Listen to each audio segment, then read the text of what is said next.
Good morning, friends. I am getting our reading done early today. It's nice and quiet at my house, and I had a few minutes to spare, so I thought I'll just go ahead and do it now. So I hope you're enjoying Stuart Little. This is chapter 3. It's called Washing Up. Stuart was an early riser. He was almost always the first person up in the morning. He liked the feeling of being the first one stirring. He enjoyed the quiet rooms with the books standing still on the shelves, the pale light coming in through the windows, and the fresh smell of day. In wintertime, it would be quite dark when he climbed from his bed, made out of the cigarette box, and he sometimes shivered with cold as he stood in his nightgown doing his exercises. Stuart touched his toes 10 times every morning to keep himself in good condition. He had seen his brother George do it, and George had explained that it kept his stomach muscles firm, and it was a fine abdominal thing to do.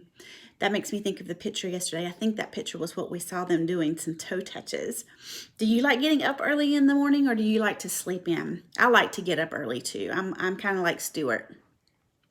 After exercising, Stuart would slip on his handsome wool wrapper, tie the cord tightly around his waist, and start for the bathroom, creeping silently through the long, dark hall, past his mother and father's room, past the hall closet where the carpet sweeper was kept, past George's room, and along by the head of the stairs until he got to the bathroom. Of course, the bathroom would be dark, but Stuart's father had thoughtfully tied a long string to the pull chain of the light.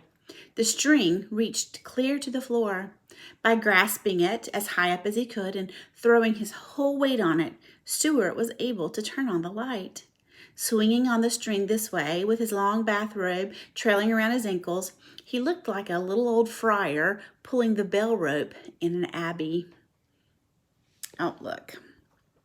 Here's a picture of him pulling the string to get the light turned on. To get to the wash basin, Stuart had to climb a tiny rope ladder, which his father had fixed for him. George had promised to build Stuart a small, special wash basin, only that was only 1 inch high and with a little rubber tube through which water would flow, but George was always saying that he was going to build something and then he would forget about it. Stuart just went ahead and climbed the rope ladder to the family wash basin every morning to wash his face and hands and brush his teeth. Mrs. Little had provided him with a doll-sized toothbrush, a doll-sized cake of soap, a doll-sized washcloth, and a doll's comb, which he used for combing his whiskers. He carried these things in his bathrobe pocket, and when he reached the top of the ladder, he would take them out and lay them neatly in a row and set about the task of turning the water on. For such a small fellow, turning the water on was quite a problem. He had discussed it with his father one day after making several unsuccessful attempts. "I can get up onto the faucet all right," he explained, "but I just can't seem to turn it on because I have nothing to brace my feet against."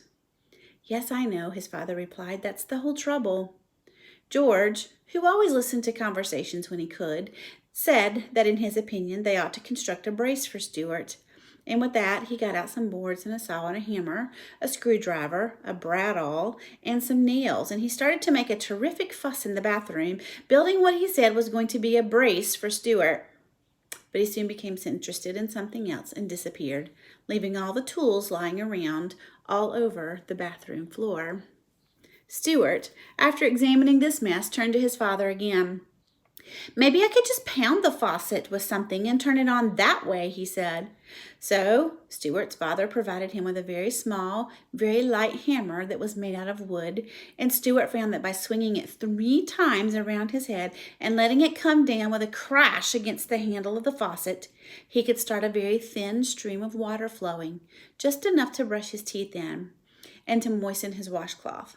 So every morning, after climbing to the basin, he would seize the hammer and pound the faucet, and the other members of the household, dozing in their beds, could hear the bright little sharp plink, plink, plink of Stuart's hammer, and like a faraway blacksmith telling them the day had come and that Stuart was trying to brush his teeth. Look at that. So there's his little hammer, and he has to use that to hit the faucet to get the water to come on. I think Stuart has a lot of problems being so tiny.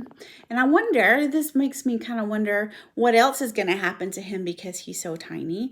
And it also makes me wonder how in the world he came to live at the Little's house and how, because I'm pretty sure he is a mouse. I'm just kind of a little bit confused. But he seems to have some good ideas for things. So anyway, we'll read chapter 4 tomorrow.